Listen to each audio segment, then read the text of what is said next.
Hello po mga katipid tips. So yung negosyo idea po natin ngayon ay siguradong mamamangha, malalaki yung mata na magiging customer po natin, pansin na pansin at talagang mapapawaw. Malaki yung chance na tayo lamang po yung meron nito sa ngayon. Kung meron man is bihirang bihira. Dahil malapit na ang undas, gumawa tayo ng ang bigat-bigat.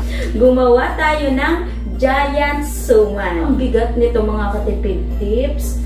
Tingnan nyo naman siya. Ito yung sumang magkayakap. Oh. Tapos ito yung normal na size mga katipid tips. Oh. Ayan. Oh my God. Baby na baby. Natakloban na yung mukha ko. Kaya swerte po ninyo kung nanonood po kayo ngayon, tapos mahilig kayong magluto ng kakanin, mahilig kayong magpa-order online. Kasi diba kapag undas, marami nagpapa-order ng mga kakanin, lalong-lalo na po ang suman. Ayan pa yung mga advance order. So ito, pwede po nating isama. Sigurado, kung magtutuloy-tuloy po tayo, magkakaroon pa tayo ng customer sa Pasko at sa bagong taon. Kaya yung lagi kong sinasabi, basta consistent po tayo sa ginagawa po natin, hindi po imposible na kumita po tayo kahit nasa bahay po lamang. Kaya wag na natin patagalin pa, mag-start na po tayo. Okay. Una, huhugasan po muna natin mabuti yung malagkit na gagamitin po natin. Bali, ito po ay 3 kilo, pero pwede naman po tayong gumawa ng kaunti po lamang. So, susuriin po natin mabuti yung bibilhan po nating malagkit. Mas better po na buo, yung walang halong durog.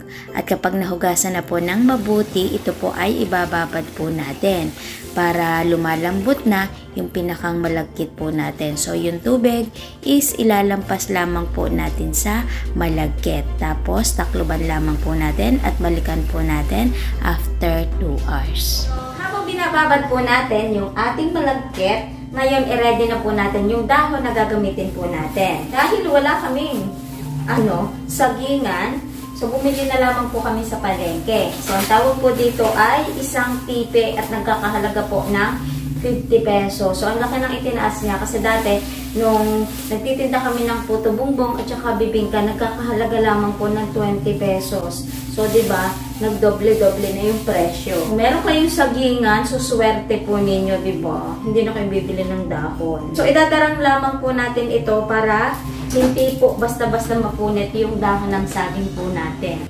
Mabilis lang siyang gawin. So, sa pagluluto lang talaga tayo magtatagal. Malalaki. Mas malaki pa sa akin. Kapag nalaid na po yung ating mga dahon, ngayon pupunasan naman po natin ito. Yung mga pinagputulang ganito, huwag nyo pong itatapon kasi gagamitin po natin ito mamaya kapag lulutuin na po natin yung ating sumang magkayaka. Ay pangsasahig po natin sa kaldero. Yan. Tapos itong pinakang dulo dito, tatanggalin po natin ito. Kasi ito yung itatali natin mamaya sa sumang magkayaka po natin. Sana all may kayaka.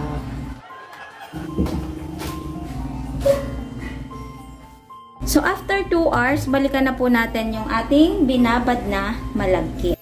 Pagkatapos, patitiktikan lamang po natin.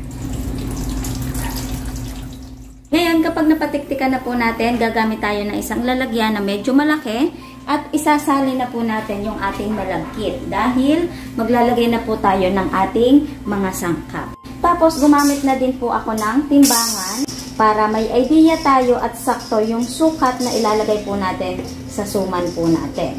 Rock salt, 1 1/2. Tapos maglalagay tayo ng 6 na teaspoon ng lye water. So ito yung brand na ginamit ko. Nagkakahalaga po ito ng 30 pesos. Yung binabad nating malagkit at nung nilagyan na po natin ng ingredients, ang naging timbang na po ay 4,785 grams. Pero nakalimutan kong i-tare o nakasama sa timbang yung ating lalagyan. Ito po ay tumitimbang ng 572 grams. Pinalabasan na po ng timbang ay 4,213 grams. Ngayon, i-divide po natin sa 6. So, bakit i-divide sa 6? Kasi bawat isang yaka is kalahating kilo yung ilalagay po natin. Yung 3 kilo, magkakaroon po tayo ng 6. 702.16 ang timbang po kada isang balot po ng sumang magkayakap. Ngayon ay hahaluin na po natin itong mabuti. Kapag nilagyan nyo po yan ng lihiya, ayan o, nagkakaroon siya ng kulay yellow. Mahalaga yung ating lihiya dito sa paggagawa ng ating sumang magkayakap kasi ito yung nagpapakunat dun sa sumang magkayakap po natin. Tapos nagbibigay din ng magandang kulay.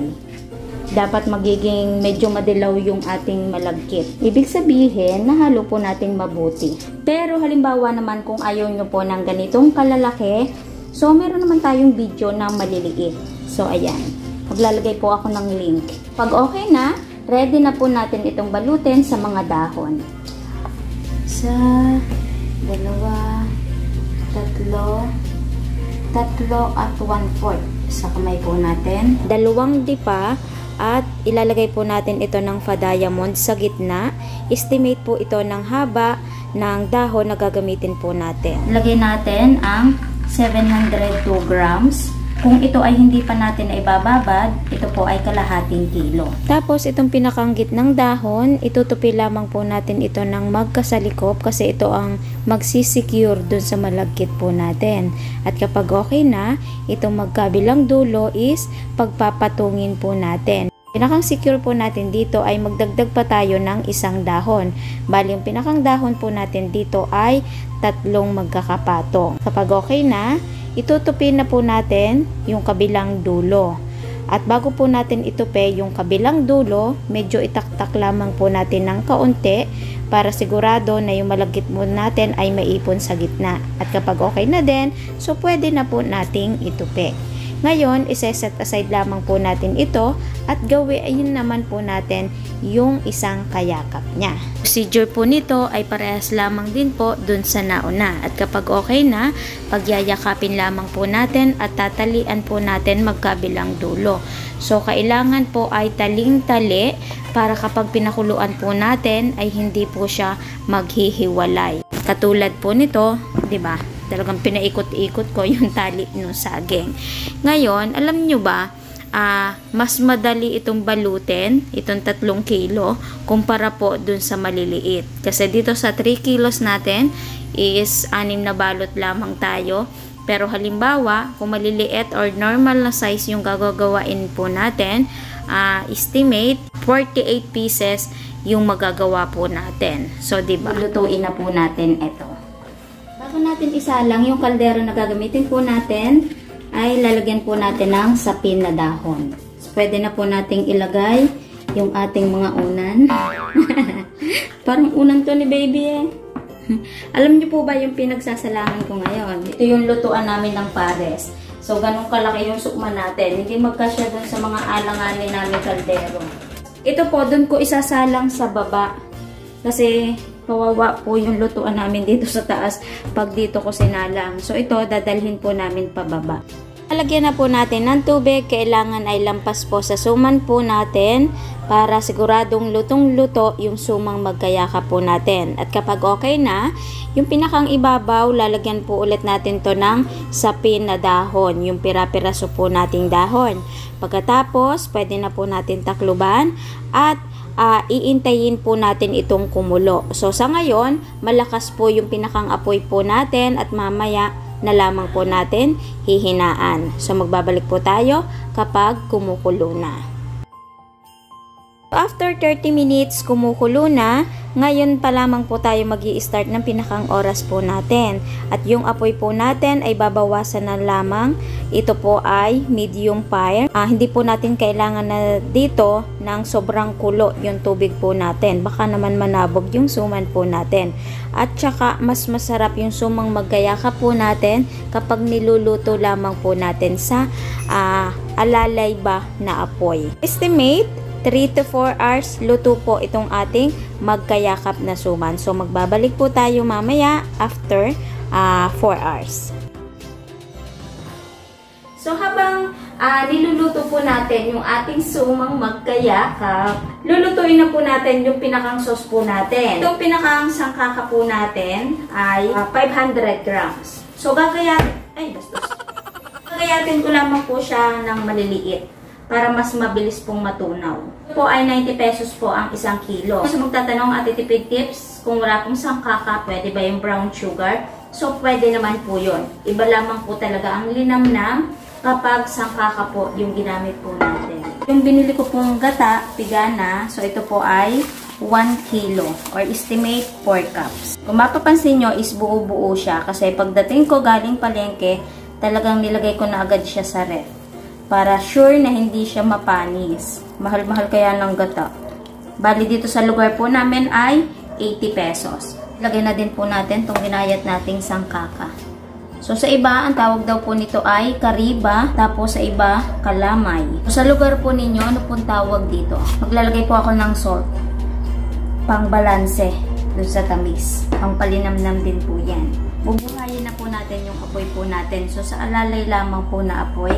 So, ito, hahaluin ko lamang po hanggang sa lumapot. So, mamaya makikita nyo yung pinagkaiba dyan. Talagang magbabrown na yan kapag natunaw na po yung sangkaka po natin. After 15 to 20 minutes is okay na po itong sauce po natin. Hindi pa siya ganun kalapot. Pero kapag lumamig na po yan, doon na po natin makikita yung pinakang lapot niya. Tapos, yung apoy po nito, simula nung kumulo, ganito na po siya kahina. Para nag-i-in na lamang po tayo ng kanin. Pwede na po natin patayin yung apoy po natin. Magbabalik po tayo ulit kapag okay na po yung suman po natin. Kulong-kulo siya kasi kulob na kulob yung kaldero natin. Talagang walang singaw. Kahit yung apoy natin is, di ba, mahina lamang. So, ganun lang kahina yung apoy natin. Silipin na natin. Okay. Papatayin ko na yung apoy. Tanggalin na natin tong dahon. Solo na lang ako dito sa baba kasi sila ay natulog na. Kasi alam nyo ba kung anong oras ngayon? Alas 12 na ng gabi. Ngayon, paano ko siya makukuha? Kuhanin na natin to. Ang bigat. Pag ito tumalabsik sa mukha ko talaga ito tatapon. Ito kukuhan. Yan, napasok na nga ako.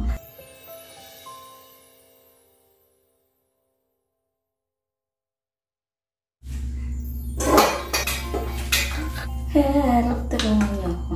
Wait lang. Gigisingin ko si Kayla. Gigisingin natin yung tulog. Hindi ko maahon yung supan sa sobrang bigat. So, magigising tayo ng tulog. Alas 12 na kasi ngayon ng gabi. So, ayan. Work mood si Mami. Kayla. No!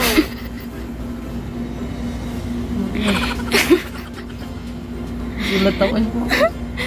Tulungan mo akong mag-ahon na suman. Ang bigat.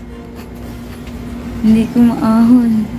Ang bigat ng suman. 2 kilo na yata yan. Bababa na kami. Di pa kami nakakapag-decorate.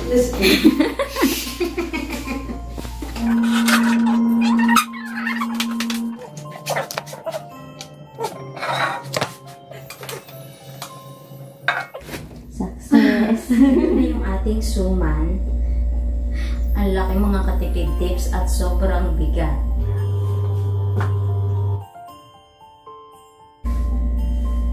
Okay, tapos yung pinakang sauce po muna natin, gumamit lamang tayo ng merong sukatan para alam natin yung 1 kilo na gata natin ay ilan po yung kinalabasan. Estimate, itong sauce na ginawa po natin is nasa 1,200 ml.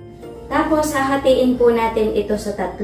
Bali, kada isang sumang magkayakap is merong 400 ml na sauce po natin. Ngayon, ang tanong, luto po ba yung loob ng ating suman? So, ngayon, i-open na po natin at tikman na din po natin. Kanina pa akong excited kung tikman. Okay, so i-set aside lang natin ito kasi talagang hindi natin makakain yan. Wow! Very good! Luto po yung ating suman.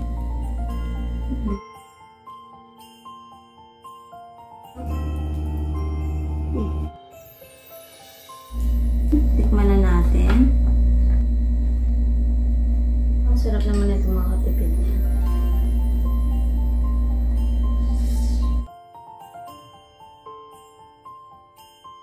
sakto yung pagkakaluto ng ating malagkit.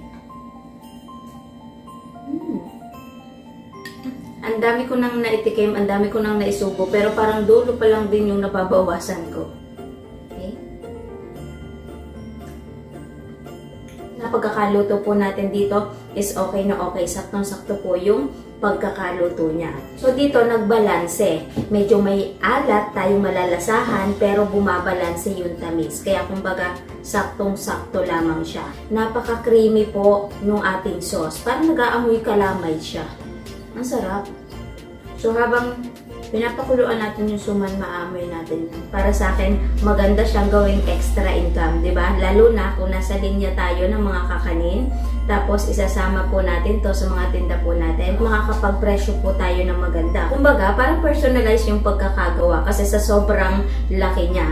Ngayon, bigyan ko naman po kayo ng idea kung magkano po yung puhunan po natin dito sa sumang magkayakap po natin. 3 kilo ng malagkit, 60 pesos po ang 1 kilo, 180. Lime water at salt, pagsamahin na po natin, sabihin na po natin na 4 pesos. Flavor, gas, dahon, pagsamasamahin na po natin, sabihin na po natin na 100 pesos. Kaya ang total po ng puhunan ay 284 pesos. Ngayon, i-divide po natin sa tatlong nagawa po natin. Ang kalalabasan po nun ay may puhunan po tayo na 95 pesos kada isang sumang magkayakap po natin. Yung sauce naman po, yung tuusin po natin. Bali, ang 1 kilong gata dito sa lugar po namin ay 80 pesos at sa sangkaka po natin ay 45 pesos po yung kalahati. So, sabihin na po natin na 46 para sa salt na inilagay po natin. So, tapos, i-plus na din po natin dito yung pinakang labor po natin, gas, saglit na pagluluto ng sauce po natin, at yung pinakang packaging. So, yung packaging po natin, pwedeng i-plastic na lamang po natin ito. Tapos, yung pinakang sauce po natin, pwedeng sa plastic ng yelo para hindi po basta-basta mabubutas. Sabihin na po natin na 20 pesos. Pero halimbawa, meron tayong magandang paglalagyan pa ng packaging, so i-additional na lamang po natin yon. Kaya ang total po sa sauce po natin ay 146 pesos. Ngayon, i-divide po natin sa tatlo ang lalagyan po natin. At ang kalalabasan po nun ay 49 pesos po yung pinakang puhunan sa sauce na isasama po natin. Pagplasin po natin yung puhunan sa suman po natin at sa sauce po natin. At ang kalalabasan po nun, 144 pesos po yung pinakang puhunan po natin sa isang sumang magkayakap at sa sauce na isasama po natin. Pagpipresyo pa rin po nito, nakadepende pa rin po sa atin. So ito, suggested price, pwedeng ibenta natin ng 250 to 300 pesos, pero para sa akin, pwede natin siyang ibenta ng 300 pesos. Kapag minus po yung puhunan, posible po tayong tumubo ng 156 po kada isang sumang magkayakap. So tayo ay nakatatlo. Kapag iti-times 3 po natin yon, posible po tayong tumubo ng 468 pesos sa 3 kilong sumang magkayakap na ginawa po natin. So, diba, yung ma-maintain lamang po natin, yung maayos yung pagkakaluto po natin, masarap dapat yung sauce po natin, kaya sigurado babalik-balikan po yung ating sumang magkayakap. So, sana bago po ulit nagtapos yung video po natin, ay meron po ulit ako na idagdag na tips, idea, sa inyo na pwede po nating magamit ngayong padating ang undas or ngayong bare months, di ba? So madaming handaan, madaming ganap na mangyayari, kaya bagay na bagay po yung ating giant sumang magkayakap. Okay? So, bye! Kita-kits na lang po ulit sa next video po natin.